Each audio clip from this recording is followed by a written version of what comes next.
Olá, bem-vindo a esta nova edição do Eco África, o magazine ambiental da STV em Moçambique e da DW na Alemanha. Eu sou Dália Langa, em Maputo. Nos próximos 25 minutos vamos trazer-lhe ideias ambientais surpreendentes da Europa e África. Vamos aos destaques do programa de hoje. No Quênia, uma patrulha está a garantir a sobrevivência das tartarugas bebês. Como plantar árvores pode ser uma tarefa divertida. E ainda, você usaria um capacete feito de cogumelos? Temos feito muitas reportagens sobre carros elétricos e o seu reduzido impacto ambiental. É certamente muito melhor conduzir veículos elétricos do que movidos a combustíveis fósseis. Mas o que acontece com as baterias elétricas depois de esgotadas? Apenas jogá-las fora não é uma solução sustentável. Por isso, uma empresa alemã está a dar uma segunda vida às baterias. Algumas delas são utilizadas para projetos em África. Confira.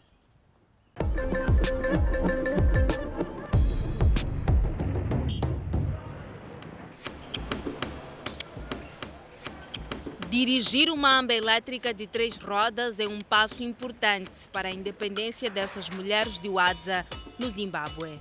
Permite-lhes levar de forma autônoma os seus vegetais ao mercado. A startup Mobility for Africa aluga-lhes os mini-transportes elétricos por um preço razoável.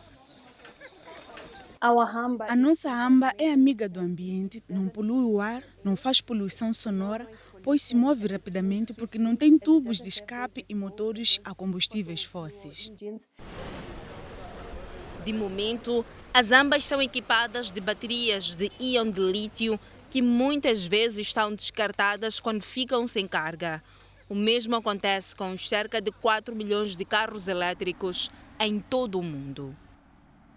Estamos todos muito felizes porque a mobilidade elétrica está finalmente a arrancar. Mas se não formos cuidadosos, criaremos um novo problema. Dentro de poucos anos, milhões dessas baterias usadas chegarão ao mercado sem destino. Podemos dar uma segunda vida a essas baterias? E é neste ponto que duas startups se juntaram, a Mobility for Africa e a Batteries em Berlim. O fundador, Reina Anning, tem anos de experiência na indústria automóvel e aérea. Ele deseja que as baterias descarregadas voltem a trabalhar por mais 7 a 10 anos. Quando acabam, esgotam 70% da sua capacidade de armazenamento. São demasiado valiosas para atirá-las ao lixo. Com este pacote de baterias, onde temos 48 módulos, podemos construir 6 dos nossos pacotes de baterias. A capacidade de 48 módulos de um carro elétrico é testada e, de seguida, 6 são agrupadas para criar um pacote de baterias de marca Battery. Os módulos podem não estar todos nas mesmas condições, mas a empresa criou uma tecnologia para resolver as diferenças. Estes componentes eletrônicos controlam a segurança e asseguram que possamos lidar com as pequenas diferenças no envelhecimento e qualidade dos módulos. Levou 2 anos para desenvolver o invólucro azul e cinza da Batteries. As novas baterias são estanques e à prova de poeira. Os utilizadores finais precisam apenas de remover o adaptador de bateria antiga e conectar o novo, que pode ser carregado com eletricidade gerada por energia solar. A amba está pronta para circular nas ruas do Zimbábue. Para aumentar a segurança das mulheres e evitar roubos, as embalagens recicladas são equipadas com tecnologia que permite rastreá-las e a Battery obtém dados em tempo real sobre o estado das suas baterias.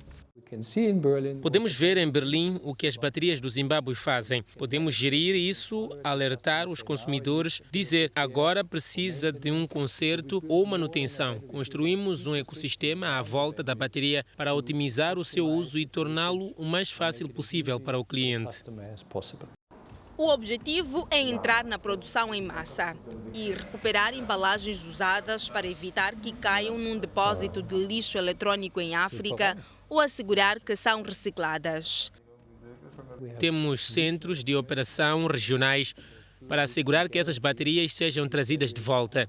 Espera-se que as experiências adquiridas no Zimbábue sejam transferidas para outras regiões em África, Ásia e América Latina. A Hamba é um caso de uso único, mas o outro caso de uso principal é para repor pequenos geradores como reserva de carga ou como energia primária para as zonas rurais. A clássica situação fora da rede. As baterias estão a ser testadas pela primeira vez no Zimbábue. As aulas de condução para a Hamba estão esgotadas e a Mobility for Africa planeia expandir. Será muito útil dar a estes provedores de serviços nesta área acesso à Hamba. Por exemplo, a polícia precisa de aceder a cenas de crimes e atender às questões de violência doméstica. A nossa meta era ter 100 triciclos nesta área. Depois do lançamento no Zimbábue, a Battery quer tornar-se global. Reutilizar baterias é mesmo algo importante, mas não seria ainda melhor se existissem produtos e processos mais amigos do ambiente em primeiro lugar? Em Berlim, uma equipa de jovens biotecnologistas apresenta uma invenção super interessante. À primeira vista, o capacete que o especialista em biotecnologia Bastian Schubert está a usar parece normal, mas ele espera que sirva para promover uma revolução ecológica. O foro deste capacete de bicicleta é feito de micélio de fungo e resíduos agrícolas. Isso torna-o extremamente sustentável e é uma alternativa ao poliestireno dos capacetes convencionais. Um capacete feito a partir de fungos pode parecer bizarro, mas para Bastian Schubert e seus dois colegas faz todo sentido. De volta ao laboratório da Universidade Técnica de Berlim, tudo o que precisam fazer é extrair umas células de fungo e misturá-las numa cultura granular. Ao resultado, são depois adicionados restos de cânhamo. Um lanche perfeito para o fungo e em cerca de 10 dias as raízes, os micélios, solidificam o conteúdo do saco. É um material de absorção de choque que pode competir com os materiais à base de petróleo de várias maneiras. Essa foi a nossa principal motivação. São tantos produtos, materiais que vão para o lixo, como a espuma de EPS de poliestireno expandido. Esse é o material que estamos a substituir neste capacete. O poliestireno representa 30% dos resíduos plásticos em aterros sanitários em todo o mundo. É muito.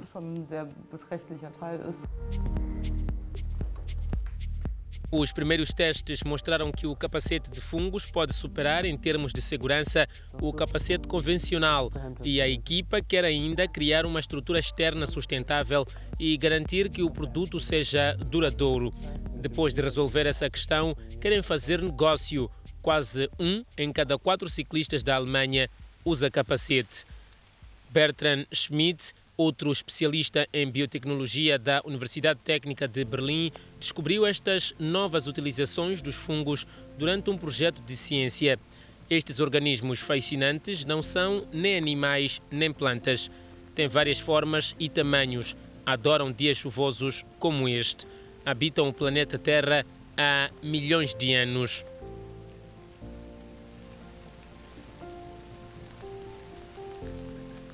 Os cogumelos ou os corpos frutíferos que vemos não são sequer a ponta do iceberg. São só uma pequena parte. Não dá para vê-los na totalidade. Eles penetram o chão da floresta, criando uma rede de comunicação com outros organismos, mas eles não se apoiam necessariamente uns aos outros. Existe uma competição acirrada.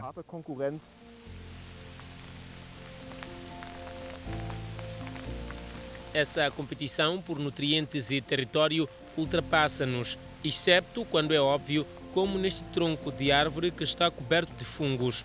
Para as árvores, isto significa um final lento.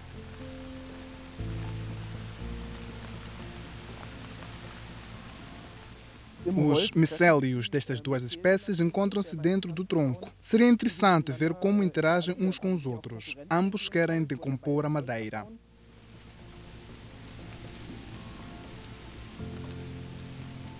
A capacidade do fungo em decompor a matéria orgânica é o que lhe dá energia. Bertrand Schmidt e a sua equipa explicam que, após a fase inicial de crescimento, o fungo pode ser partido e reproduzido novamente em moldes para criar diferentes formas e tamanhos. É possível imaginar a construção de paredes inteiras através de resíduos de fungos e as estruturas de suporte de outros componentes como madeira. Seria tudo sustentável. É fácil imaginar a construção de uma casa inteira dessa forma. Embora os tijolos feitos de fungos não sejam resistentes, podem substituir outros materiais de construção. Depois de secos e uma vez interrompido o processo do micélio, os tijolos poderiam substituir o poliestireno, por exemplo, proporcionando uma forma de isolamento ecológica. Este composto também é muito flexível. Bertrand Schmidt e os seus colegas estão a planear expandir o seu trabalho e colaborar com arquitetos e engenheiros para perceber até onde o material pode ser útil.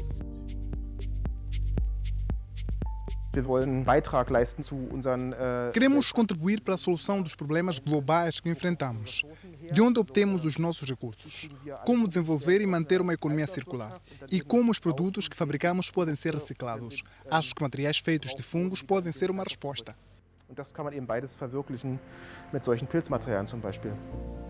Cultivados em ambiente controlado, os fungos podem bem vir a ser um material de eleição na construção das casas no futuro. Estamos todos a passar um mau bocado durante a pandemia, mas para a natureza ela trouxe realmente algum alívio. Em muitos países, incluindo o Quênia, o turismo tem diminuído acentuadamente. Com menos turistas por causa da pandemia da Covid-19, as praias do Quênia agora têm muito mais espaço. E as tartarugas dispõem de quase toda a areia para criarem seus ninhos. Isso também motivou habitantes locais a intervirem para proteger as tartarugas bebês. Uma pausa para o oceano. Uma destas tartarugas marinhas verdes recém-nascidas abandona o ninho na praia de Tiwi. A viagem monitorizada por voluntários da Organização Polícia de Tartarugas de Tiwi, no sul do Quênia. Swalei Makambe é um dos voluntários da iniciativa dedicada à proteção da tartaruga marinha verde, que está no topo da lista de espécies em risco de extinção. Mas ele está contente pelo sucesso do trabalho.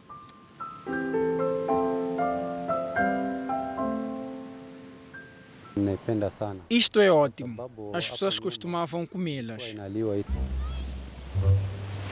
Há alguns meses, uma tartaruga fêmea foi à terra e pôs os seus ovos ali. Agora que os animais estão a nascer, Swalei Makambe está preocupado porque são mais lentos do que o habitual e no caminho para o mar enfrentam muitos perigos: caranguejos, gaivotas, cães de praia e ainda os humanos.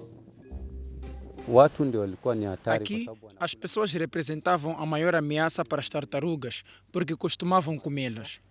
Mas mobilizamos-nos em Tiwi. Agora as tartarugas e os seus ovos já não são comidos. Mas diria que o maior perigo ainda são os humanos. A polícia de Tartaruga Tiwi foi fundada pelo proprietário de um pequeno hotel da praia em cooperação com Kenya Wildlife Service e a comunidade pesqueira local. Patrulham cerca de 12 quilômetros de costa, monitorizam os ninhos e recolhem os resíduos plásticos. Os membros são voluntários, mas a organização presta-lhes assistência durante a pandemia.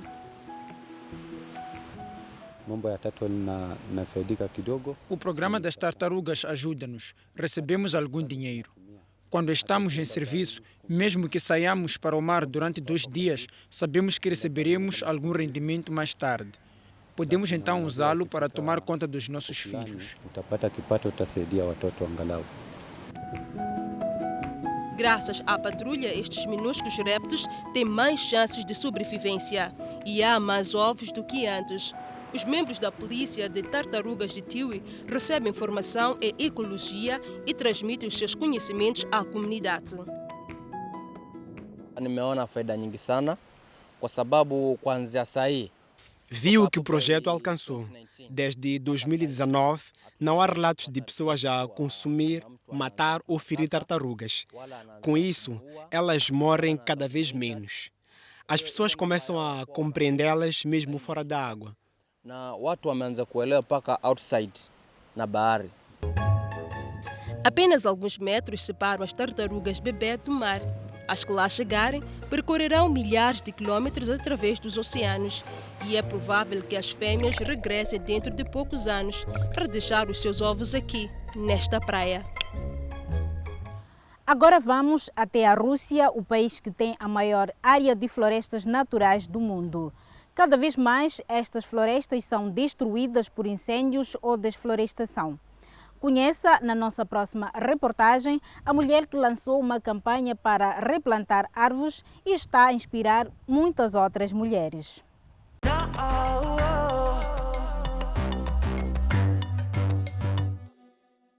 O que parecem ramos aleatórios de vegetação são, na verdade, mudas de pinheiro.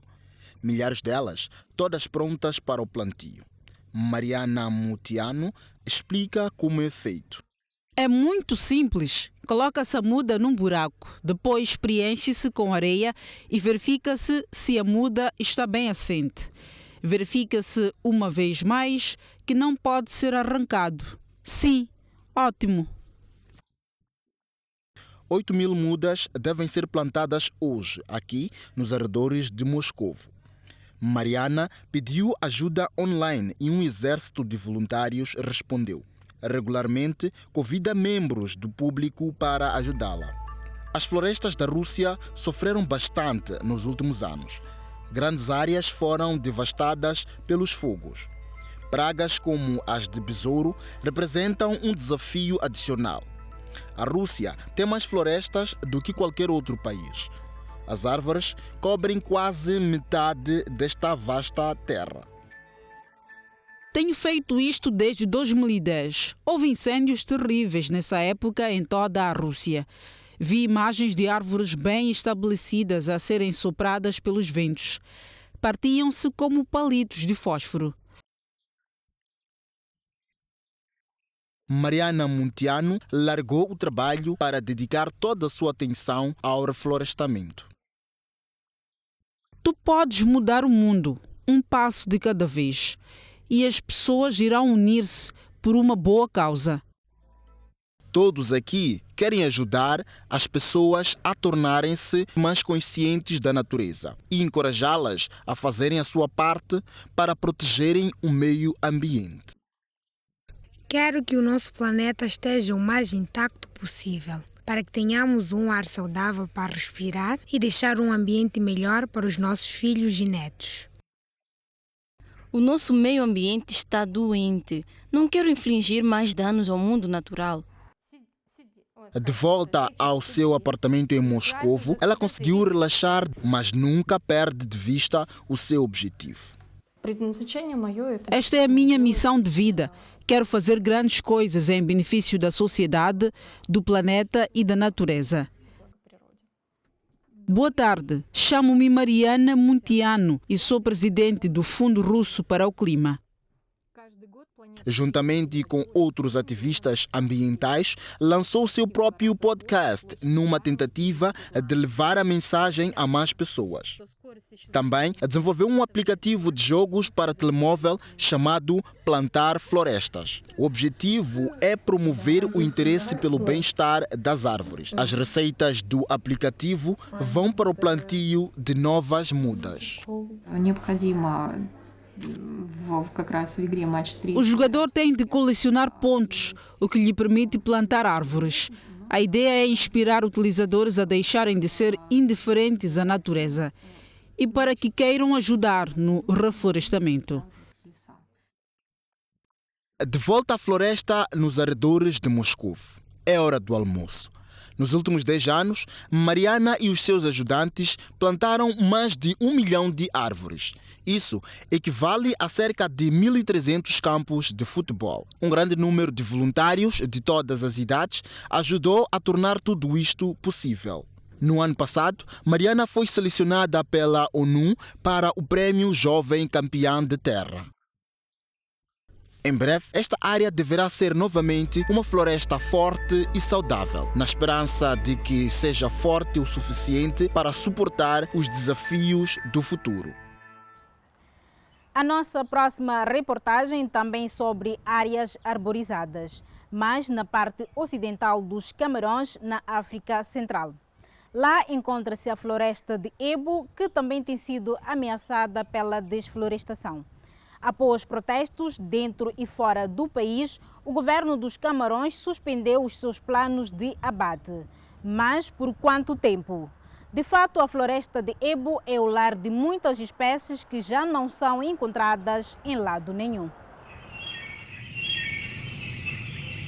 Esta enorme floresta tem um significado especial para a comunidade. Cerca de 40 aldeias localizam-se na borda da floresta. Daka Muazingele cresceu aqui e está empenhado em preservar este habitat natural.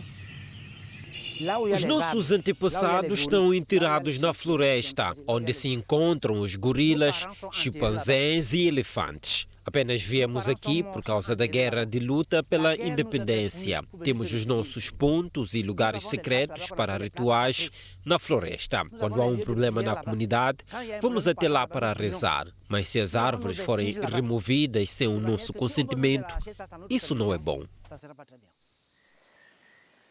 A floresta de Ebo fica a cerca de 6 horas de carro da cidade mais populosa dos Camarões, Douala. A vasta quantidade de madeira aqui existente chama a atenção de empresas madeireiras.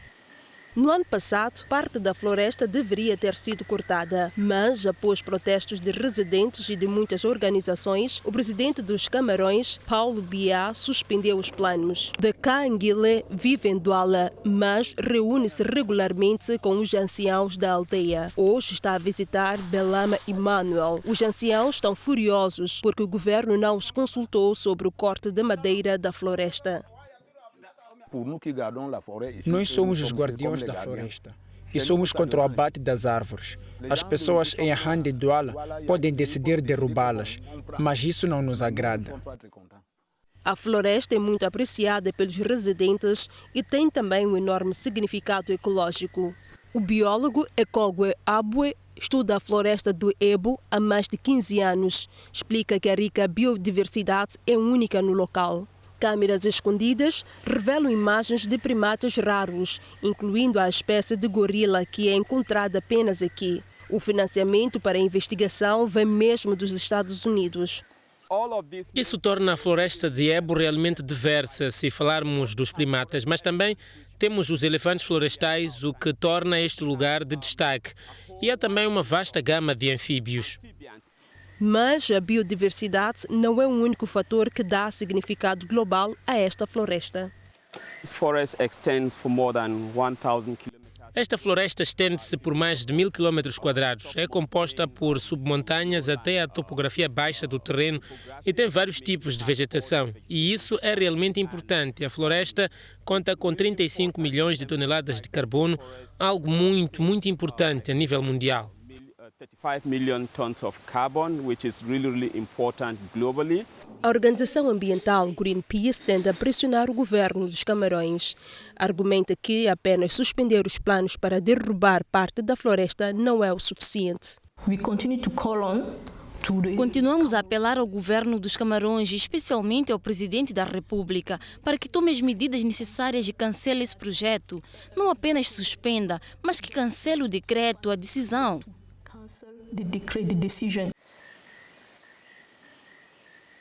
Contactamos o Ministério das Florestas e da Vida Selvagem dos Camarões, mas não puderam conceder-nos uma entrevista. Os ambientalistas e residentes instam o governo a deixar as comunidades locais gerirem os recursos naturais da floresta de forma sustentável.